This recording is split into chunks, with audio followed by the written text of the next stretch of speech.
looking at this or embracing this as maybe your last game behind Phil? Right out the gate. I think this is very significant because there are times where I report stuff based off of things that I'm hearing from Adam Schefter, Ian Rappaport, but there's no better news to get than straight from the source, and it seems like that's what Ben Roethlisberger did here today, which is kind of, I don't know, I kind of feel lukewarm about it. Before we get to the content, just a reminder, I'm giving away $500 to a subscriber that turns on our notifications on this channel. We're doing the exact same thing on Instagram, giving away $500 to a follower on Instagram. Now that we got all that out of the way, break!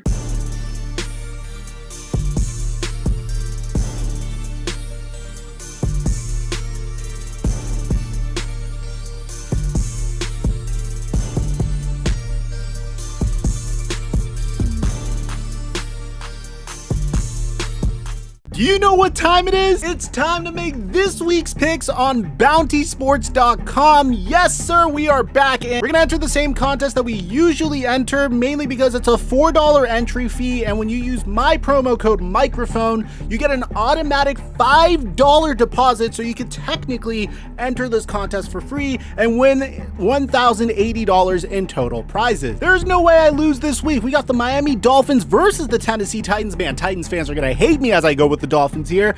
The Jags versus the Patriots. Oh my god, if the Jaguars win this one, I'm gonna smack myself. We got the Giants versus the Chicago Bears. Man, I want to pick an upset eventually, but it's not gonna be this one. We're gonna go with the Chicago Bears here. The Bengals versus the Chiefs. That's an upset that I could pick. Joey B could come out and sling it. I don't even need to commentate on the Buccaneers versus the Jets. We got the Panthers versus the New Orleans Saints. Let's go with the Saints here. Wait, actually, no. I don't know who the Saints are starting at QB. Darnold is coming back. Maybe he's able to get things going for himself again. Who knows? We got the Bills over the Atlanta Falcons, the Raiders, and the Colts. I'm going to go with the Colts. They're way too hot at this point. We got the Washington football team versus the Eagles. Must win for the Eagles, but I'm predicting that they aren't able to pull it out. We got the Texans versus the 49ers. Must win for the 49ers.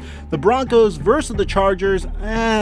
I'm going to assume that the Chargers just mess up at some point here. The Rams versus the Ravens. Let's go with the Rams. The Detroit Lions versus the Seattle Seahawks. I woke up today and I'm choosing violence. I'm going with the Detroit Lions. Russell Wilson and Pete Carroll are not really getting along lately, man. We made a video on that. I highly recommend you check it out. We got Arizona versus the Cowboys. I'm never picking against the Cowboys, man. Minnesota versus Green Bay. We're going with the Green Bay Packers. I'm going to enroll in this bad boy. Remember, when you use my promo code Mikerophone, you get to enter this contest free of charge because they give you a $5 deposit when you use my promo code Mikerophone. And thank you, Bounty Sports, for the sponsor. Mike check 1212. What's going on, everybody? Guys, I'm gonna be honest, it hasn't been the best season for Ben Roethlisberger, and we've discussed in the past how there's this expectation now, especially now that people have been seeing Tom Brady doing what he does, eating disgusting food just so he could prolong his career and put himself in tip-top shape, moving over to the Tampa Bay Buccaneers during a point where he should have probably retired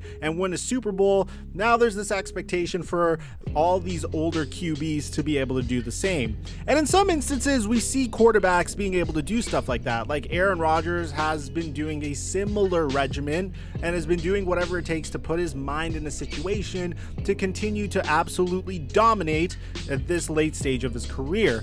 Unfortunately, that isn't necessarily always the case, and especially when it comes to the QBs of the 2004 quarterback class that features Eli Manning, Phillip Rivers, and Ben Roethlisberger.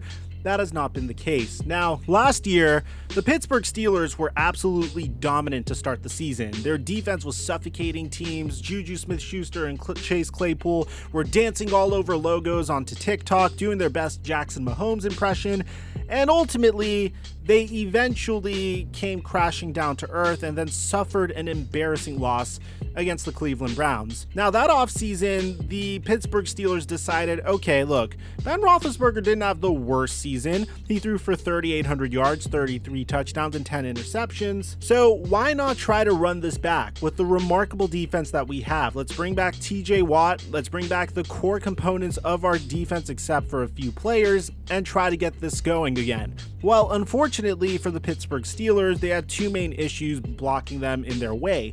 One being the fact that their offensive line was a complete shell of its former self. The second being the fact that they were completely devoid of draft capital in order to quickly shore up that issue. They only had their first round pick, they didn't have their second round pick, and then they had their third. And to be honest, Pat Freiermuth, in my opinion, is a home run of a pick, and I thought he was from the moment he was drafted. But they spent their first round pick on a running back, Najee Harris, which, again, stud of a player. I just feel like it would have been a little bit more necessary to potentially build that offensive line, maybe draft a Tevin Jenkins possibly, because your entire offensive line is a shell of its former self. Then I thought when they decided, okay, let's bring back Ben Roethlisberger on a significantly lower contract, that they were planning on investing that money in a better offensive line. And once again, they didn't. And when you combine the fact that Ben Roethlisberger doesn't have the offensive line that he once had, his sack percentage went up from 2.1, which was his career lowest last year, to a 6.4, which is almost triple this year, with the fact that Juju Smith-Schuster, who returned on a one-year, $8 million contract, bet on himself, and unfortunately, it did not pan out for him at all whatsoever, went down with a season-ending injury.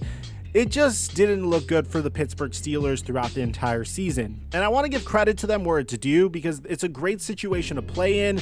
I do think the right quarterback could take this team to the next level. I am looking at you, Aaron Rodgers, out there winking at Mike Tomlin and whatnot. But ultimately, it seems like there's no purpose in Ben Roethlisberger continuing his career past this point. He's already won 2 Super Bowls. He's made it to the Super Bowl 3 times. I don't think an additional Super Bowl changes his legacy all that much, in my opinion, personally. Obviously, it'd be remarkable, but I don't think it's worth him putting his body in the line, especially considering all the injuries that he's sustained so far, and especially considering how horribly he's been playing thus far. And it seems like he's agreed, because Ben Roethlisberger came out today and said that Looking at this or embracing this as maybe your last game in Huntsville? Right out the gate. You know what? I don't ever speak in definites or guarantees. That's just not what I've ever done or who I am. But, you know, looking at the bigger picture, I would say that all signs are pointing to this could be it. Regular season, that is. I know we still have a chance to potentially get a playoff game there if things fall our way and we take care of business and things have to happen. But in the grand scheme of things, in terms of regular seasons, signs are pointing that way. This could be it. Ben, how long did it take you to make this decision or come to it? Well, the thing about it is, like I said, I don't speak in guarantees or definite, so I'll address the definite answer of that at some point down the road. But like I said, my focus is winning this game. I mean, this is going to be one of the, if it is indeed my last regular season game there, it's going to be one of the most important games of my career. I've been so blessed to play in front of the best fans in all the sports at the best venue, and what better way to have a last regular season potential game than Monday Night Football against a division opponent. You know, it's just special. So the long-winded answer is I got a lot of focus on still for this year in this game, and that's got to be it right now. You know what?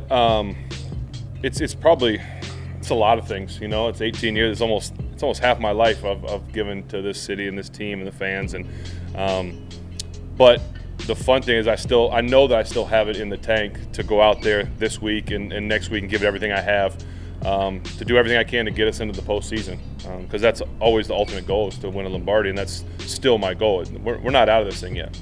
Right now, just trying to get through talking to y'all. The emotions will start to kick in. I mean, they already have when you think about it, but I think I'm able to put those emotions a little bit on the back burner because of the focus of what you have to do to win this game.